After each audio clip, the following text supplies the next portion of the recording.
of course, but we also encourage GEMS. That's going the extra mile. And these are thoughtful, individual gifts that make each guest stay special. A gem could be a daily latte or a new book or something else that means a lot to our guest.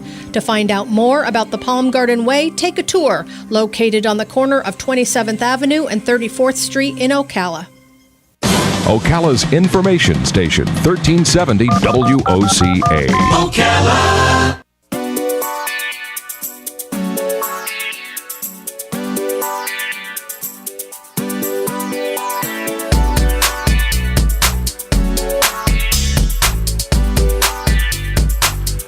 All right, 24 minutes before 11 o'clock. Have you ever met the Yebbets? The who? The Yebbets? The family? The Yebbets. No. The Yebbets? Who's the Yebbets? The Yebbets. There's a group of people out there called the Yebbets. And, they are the people who, when I walk up to them and I say, how you doing? They go, oh, terrible. Why, what's wrong? I hate my job. Well, why don't you get another job? Because I can't. Well, you know what you could do? You could go back to school. Yeah, but I can't go back to school because of this. Yeah, but that. Yeah, but there's always a yeah, but, Robin. The yeah, exactly. The yeah, buts always have a yeah, but. Yeah, they do, and they're really quick too. They're very good at the yeah buts. Yeah, they're very good. Yeah, you can't. I can't. Why can't you do this? Oh, I would like to do that, but that kind of thing. Right? Yeah. Oh my gosh. Well, our next guest has hit it on the head. It's a message I have been trying to get through to anybody. Hey, look, here's the metaphor. You get stuck in the sand over at Daytona Beach in the soft sand area. Yeah. You are gonna get out of that sand. You're not gonna let yourself stay stuck. So why do you let yourself stay stuck in anything else in your life? Exactly. You can do what you can do, and don't give me the yeah but, because I don't believe it. And if you do believe it, then you don't need to listen to this interview, just like you don't need to read the book. I cannot tell you the title of the book. I cannot tell you the title of the book on the air. No. It's not allowed. And but I can tell you this: it's un-F yourself. How about that? Yes. Un-F yourself. Get Perfect. out of your head and into your life. Gary John Bishop is the author. He calls himself an urban philosopher, Robin. Yes, he does. I'm a suburban philosopher.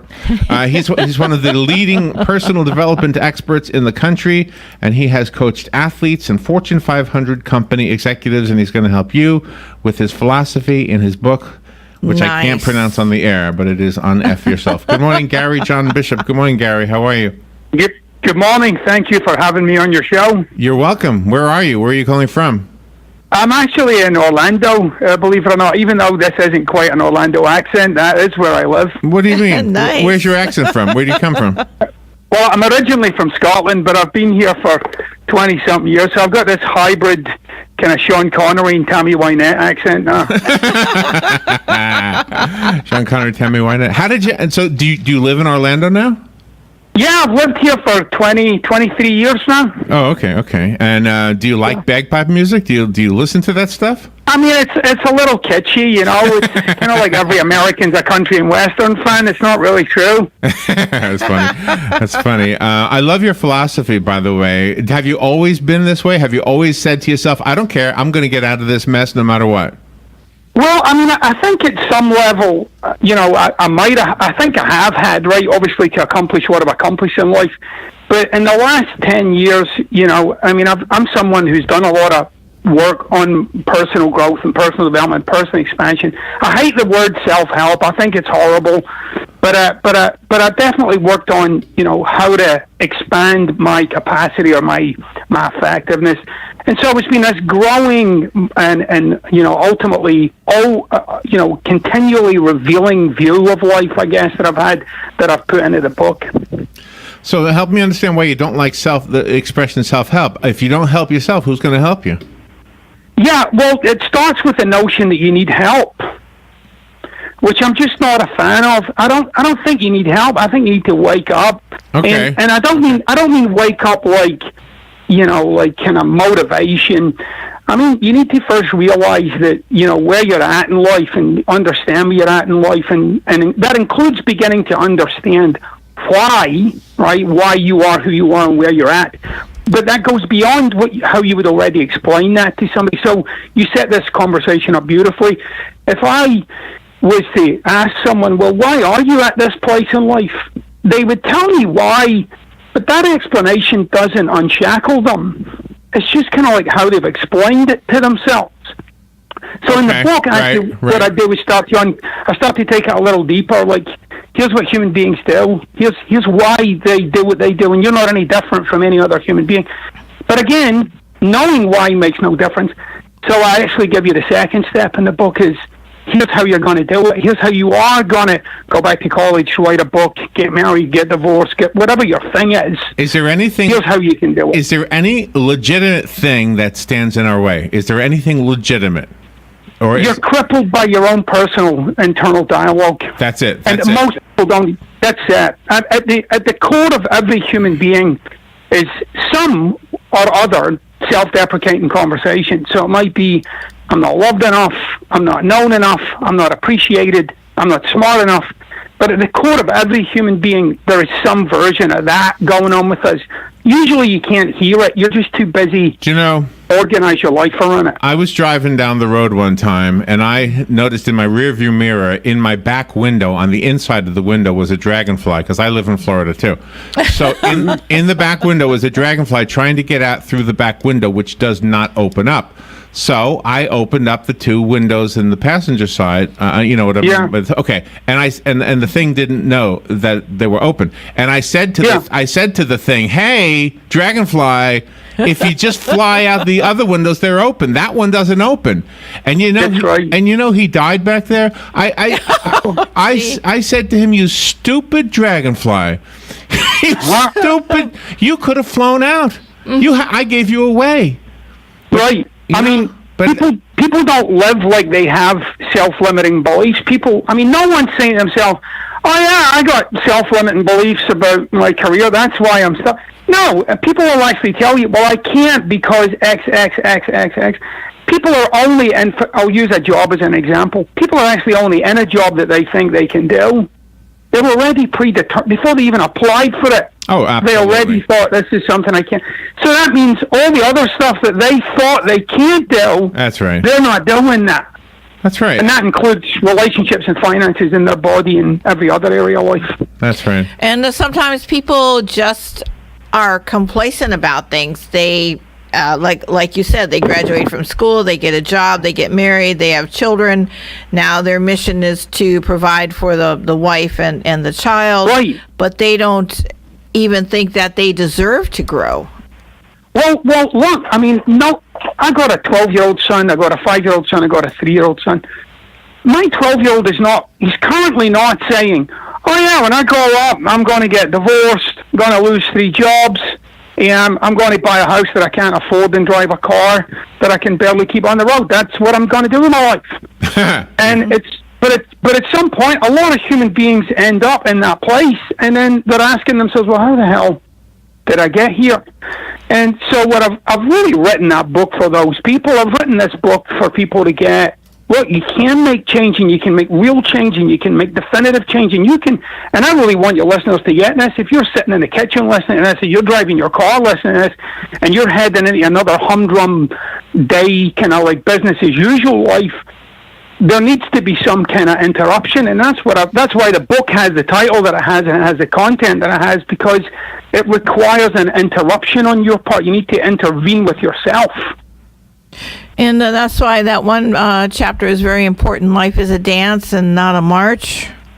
Oh yeah, and this is why I'm not a motivational guy, right? Motivation is basically about destinations. It's about getting somewhere, and I really want people to get, like, you can set amazing goals for yourself, but don't forget to enjoy the give and the take of the journey, right? So between here and that target that I'm setting for myself, so I might want to increase my income, I might want to lose weight, but you got to be able to dance with life.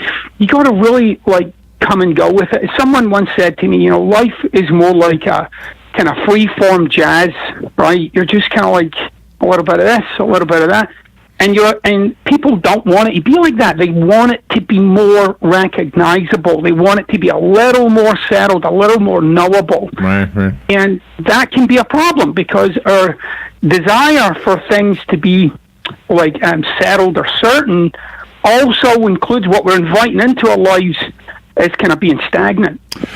So it really is about that dance. Your book is published by one of the biggest publishers in the world, HarperCollins, and I wanted to talk about that for a second.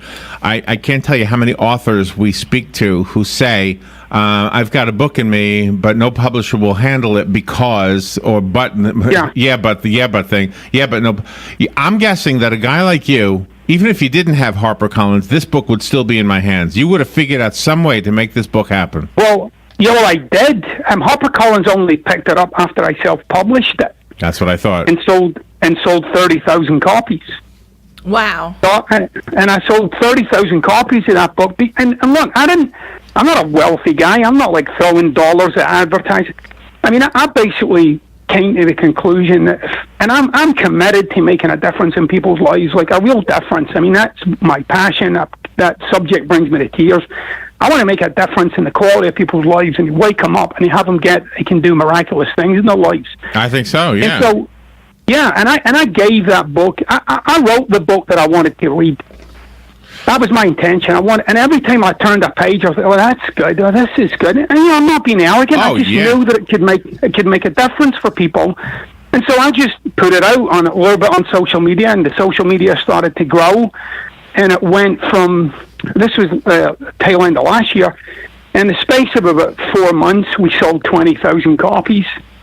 I wonder how many people are listening to what we're talking about and agreeing with us, and they know somebody who they wish they could get this message to, and they're saying to themselves, "I would like to get the book, but I don't know that Johnny or Jimmy or Susie is going to even listen to this." But I agree with it. Right. I mean, what would you say? I mean, what would your advice be to somebody who you know in your heart, look, if you can just get this guy off his butt and do something a little bit different than what he's doing, it'll prime the whole thing, and he will be able to get on with his life and be a much happier person. How do you prime the whole thing? How do you do that? Well, I think you got to just throw the book in front of their face and say, "Look, you just got to read this." And I was really committed that the book wasn't some abstract concept for people, right? I mean, a lot of this work in the personal development industry, it's all about abstractions and concepts, and some of them are like 9 gazillion pages long, and I think that's why a lot of people steer clear of personal development work, because it requires some kind of complex discovery. I wanted to make it really like right in your face, like this is what you do, and it's if anybody who's read the book would tell you they feel like the book is talking directly to them, and that was deliberate on my part. And so it's a quick read, and it's a powerful read, and it's a read you can keep going back to, and you can. I mean, one of the things that inspired me, I remember reading this about American roadways. Actually, believe it or not, that when they built the American infrastructure here in roads, like every so many miles was straight for in the event of a war. Right. Aircraft can land anywhere, right? So I wanted a book like that. I wanted a book like Aircraft Could Land Anywhere. Like you could flick open a page and you could land in that page, and there would be something, right? There would be something, and there'd be something in there. You're like, oh. And so if you actually do that, if you actually get up in the morning, close your eyes, flick open a page, you'll find something in that page that'll resonate with you. And so if you've got somebody in your life and you're thinking, oh yeah, this would be the book for them, so that's great, and you could present them with a book. But one of the things that I noticed, Larry, and it's very common, is we read material like this, and we immediately think of other people, right? And it's very common, like, oh yeah, like my cousin Thomas and my sister, for the love of God. And then, oh, my neighbor, oh yeah, they could definitely read this. But ultimately what I want you to get is, I'm including you, the reader, in it too. Like, where are you selling out on yourself? Where are you not accomplishing your greatest dreams? Like, where are you not hitting the greatest heights of your life? Where have you kind of like told yourself, yeah, it's not going to happen for me, or I can't do that, or it's too tricky? I want you to challenge yourself. And I think that can work in two ways. You can inspire the people around you when they see you elevating yourself. Well, and if you're part of a team, and the coach doesn't recognize that you're really giving it your all, and he doesn't recognize, or she doesn't recognize that the other team players are the ones dropping the ball, and you got to find a new team. I mean, to me, that's the simple answer. You can only give so much, and before you realize that, unless you're going to do it all on your own. If you're going to fly solo, that's a different story. But I think if you're part of a team, the whole team has to be on the same page. The book is called. Oh, you can't. No, you can't pronounce the book. But No. but if you go to Barnes and Noble, you can whisper it. You can say, Yes. hey, Gary John Bishop, can you look up his book? Yeah, and I recommend you just boldly step right up there and say it for the heck of it, you know. There you go. Well, not on the radio. You also try to you also try to make people see that they're all individuals and that each one is their own is a miracle in itself. Well, correct. I mean, look, we share life with other people, and what we do is we share lives at a state of observation. So it's kind of like, how are you doing? How am I doing? And mostly what we're judging is what are they bringing to the table and how is that impacting me? You know what I want to ask you?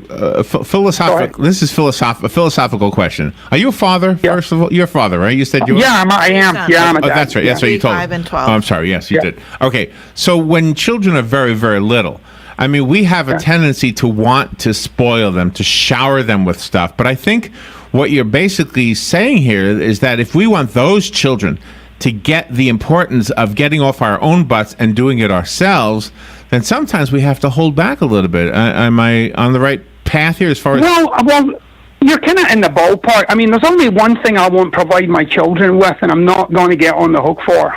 Right? And I'm on the hook for everything else. I mean, anybody who's a parent will tell you that, right? Yes. But the only thing I will not get in the hook for is that smile on your face.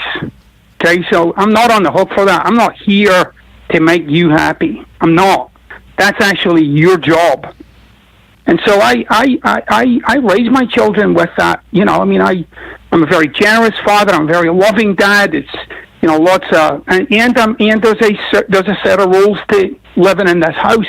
But when it comes to making yourself happy, I'm not going to get myself on the hook for that. Why? Because I'm raising my children to grow into the belief that somebody else is going to do that for them. And it creates this big hole in their life as an adult. Like, That's right. who can I bring in here that's going to make me happy? Absolutely. So I take that off the table. That's why I mentioned HarperCollins, because a lot of people can't do anything until Big Brother or Big Daddy comes in and helps them do it. In your case, you did it, and you let Big Daddy come to you. Hey, come here. I need to make some money off of your idea. So Yeah, well, actually, that actually stems from a very basic philosophy that I adopted about 6 years ago, right? And I kind of stumbled upon it. Like most of the thinking that I do, I stumble upon thoughts, and I came to the conclusion that I was going to leave people with no alternative but to accept me as who I say I am, and I would provide compelling evidence that this is the case. And that's what I was going to work on. I was going to work on the compelling evidence. Like, it would be irresistible for a major publisher to scoop up my book. Why? Well, because the compelling evidence is that it's a bestseller, and it already is. Yeah.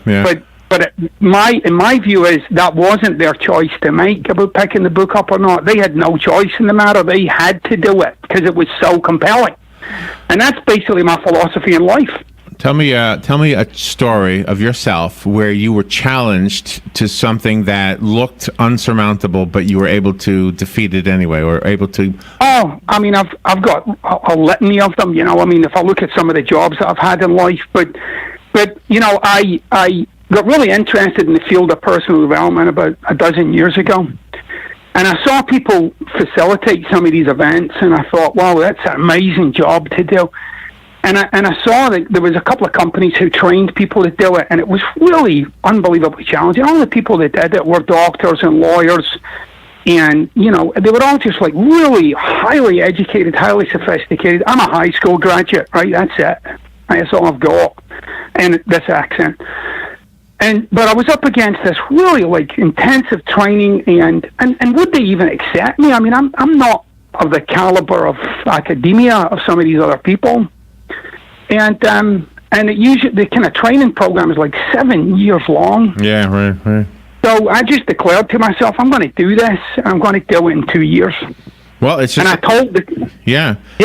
It's. I mean, the other metaphor I used was getting stuck in the soft sand at Daytona. You're not going to let yourself stay there. You are going to figure out a way to get out of that. So why not apply that same dogmatic attitude and just get out? Whatever the problem is, you can figure out instead of feeling sorry for yourself or waiting for an entitlement from Uncle Sam. Yes. Oh my gosh, I know. There's so much you can do to help yourself, and you know, there might be some people out there that can't, but I think you're speaking to most of the people, Gary. I have a copy of the book. I can't tell you what it's called, but it's Unf Yourself is the title. I'll tell you that much. GaryJohnBishop.com is Gary's website, I think, if I have it right. Yep, that's right. So call me if you want the book. You can come pick it up. Just ask for it by name. And the rest of us have to go buy it. Is it available on your website? It's available on the website. You can buy it at Barnes & Noble. You can get it at Amazon.com. You can actually get the audio book, which is narrated by yours truly. So if you don't mind the Scottish accent barking at you, you can listen to the book too. How does spirituality play a role? I think they're two different things, and I relate to them as different things. I think that's one of the things we want to do. Spirituality for me as a human being is definitely an internal state. It's definitely an experience that I have, and when it comes to my success, I don't want to rely on my internal state. I don't rely on my experience of myself too much because it's too irrational at times. I mean, I can literally alter my internal state with one martini. Exactly. Right. So I tend to kind of live a life of promises and agreements and go from that angle. I do have one thing, since Robin brought up spirituality. I want to tell you one thing that I saw on a marquee. Those little changeable, portable marquees outside the churches? Uh-huh. And this is what it said. God feeds even the tiniest sparrow, but he does not bring food to the nest. and I thought, well, there you go, right there. You got to do your work. You got to get your feet moving if you want to walk someplace. Yeah. Due diligence. Well, I think somebody said trust in the Lord, but lock your doors at night, and I think that's pretty. I think that's a pretty good way to go about things. I think, I don't look at my spirituality as actually connected to my effectiveness. I look at that as part of my expansion and enrichment of being a human being. Oh, I love that. Gary, John Bishop, you are a great interview. Thank you so much for being on the air with us today. Good luck with everything, and come back with the next book. If you're in Orlando, we're not that far away. You can do an interview in the studio. I know. I should just come and skip up there and visit you guys. Skip up here. Yeah, I would skip up here. Yeah. Thank you, Gary. We will be right back. All right, thanks.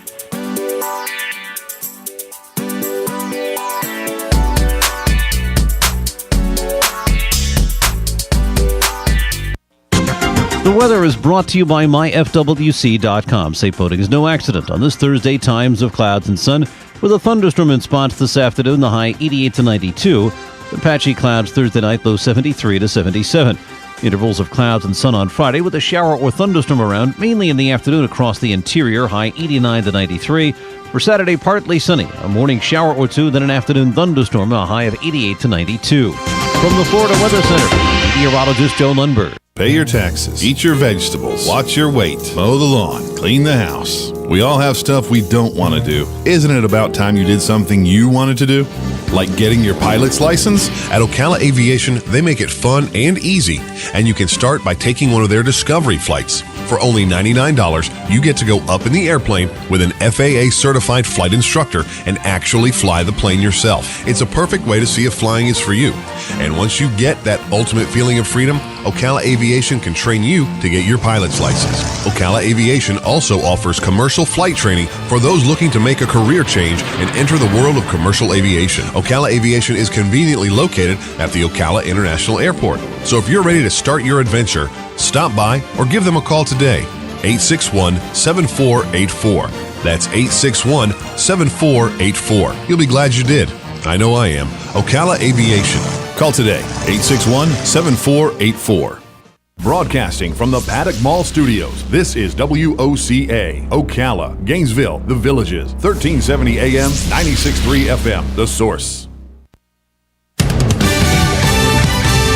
Fox News Radio, I'm Lillian Wu. North Korea sounding off after fire and fury comments by President Trump. The Korean People's Army responding in a statement. It says sound dialogue is not possible with such a guy, the president, bereft of reason, and only absolute force can work on him. Fox's Rich Edson. President Trump on Twitter slamming the Senate Majority Leader after a tense phone call with him yesterday over comments by Mitch McConnell about delays in health care progress. Our new president had, of course, not been in this line of work before, and I think had excessive expectations about how quickly things happen. So that didn't sit very well. We're told the call lasted 10 minutes. The president told McConnell he didn't appreciate the criticism. He still expects Republican leadership to repeal Obamacare. Fox's Rick Leventhal. Fox News. We report, you decide.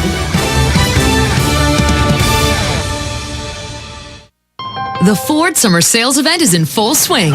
How does one tiny little human need all this stuff? Stroller, umbrella, buckets, shovels, blanket, changing table, jumpy gym, bouncy seat. Okay, sweetie, can you open the back?